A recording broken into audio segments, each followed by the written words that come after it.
Today, in my continuous search for the wilderness, I am being dropped into the North American Badlands.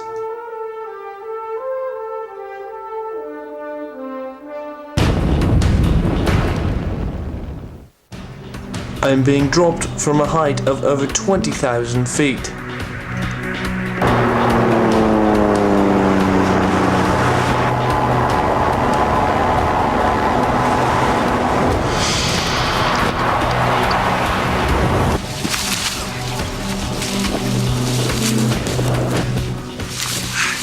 I've got to get lower out to this snowy country, because up here you can die in a matter of hours due to freezing temperatures, so I better get going.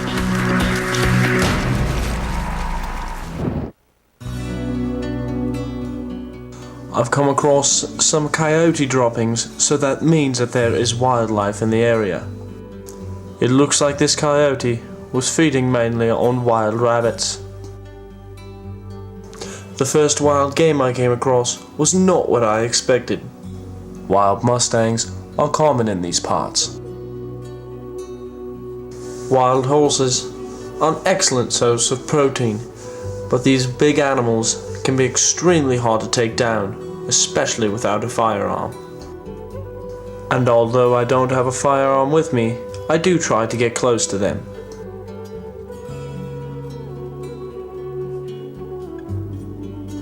Finally, one of them does come up to me.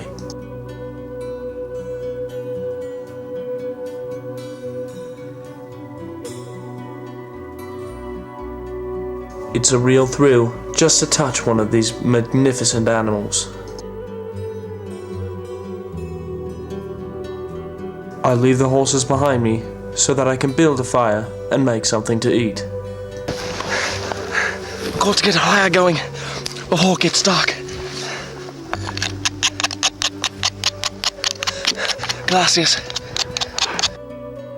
In this dry climate, it doesn't take long before I have a fire. I beat down 2 members of the crew and took their lunchables. And my fire is a perfect oven. See, what I do is I cook the crackers, but they're very hot, so you need to eat them very quickly. Oh, that's good. Very hot, that's very good.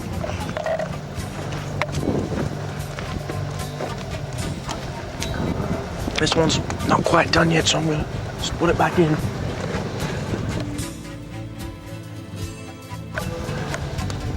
So this is a very nice survival technique if you happen to have Lunchables along with you.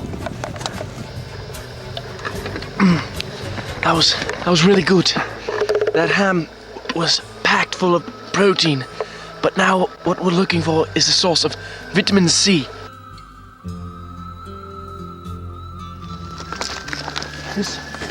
This wood, it's not breaking very easily, so it must be alive. You can also tell by the fact that the pine is still green, and these little berries are safe to eat. They're a little bitter. They're still fine. These, however, are not safe to eat because you can tell by the white colouring. If I ate this, I would get severe dysentery, and you don't want that. It's very rare, but what you can look for is the prairie pine cookie tree. And they look somewhat like this. And oh, there's one. They have to be a little older of a tree, or else these won't be ripe. Oh, there's another one. Oh, this looks good.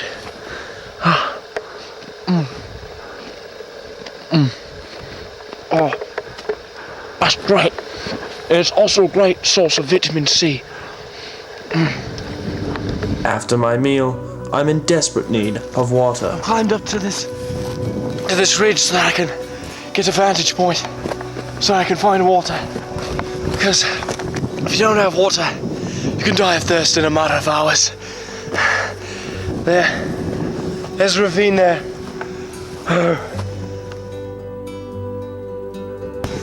But it's a long way down there, so I better get going.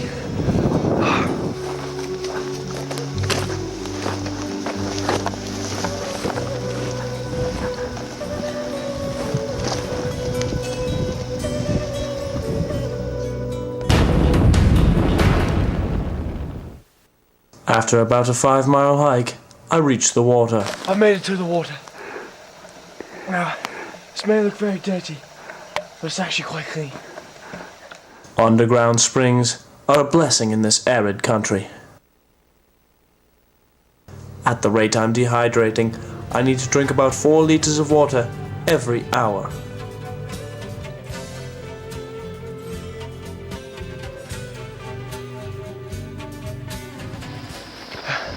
After having a drink of water, climb to another vantage point to find a suitable place to camp. And there was a great source of shelter. I'm going to see if those rock formations. These formations have been carved out by wind, rain, and time. But night is approaching, and I need to find a suitable place for shelter.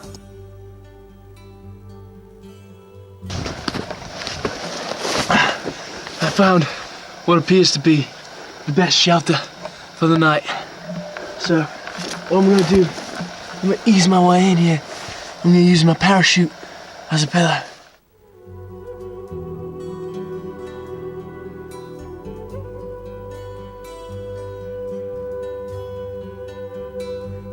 As I lay down for the night, temperatures are still quite warm. But after only an hour, temperatures plummet to 5 degrees Celsius.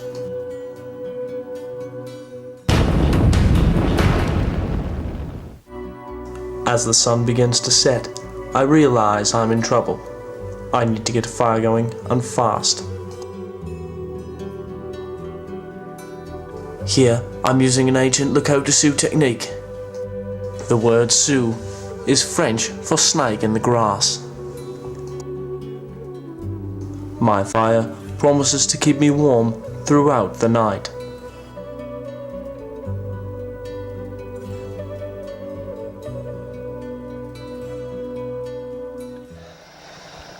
Luckily it's a full moon tonight, so we're able to film. I've rubbed myself down with pine needles so that the bears and the mountain lions can't catch my scent. So let's hope that works.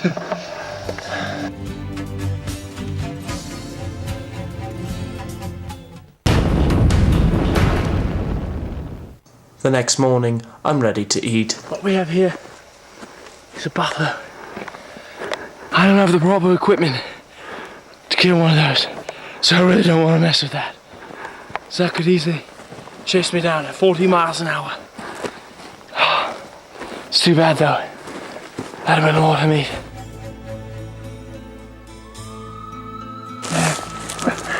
So I'm gonna try to crawl up on these buffalo, see if I can't take one of the calves down. At this point, I'm getting delirious with hunger pains, but I have no way to take down one of these giants. Moving away. Make my colors blue. So I shoot for something lighter. They're just out of my reach. I just don't have anything to get them with. Oh, that'd have been a real feast.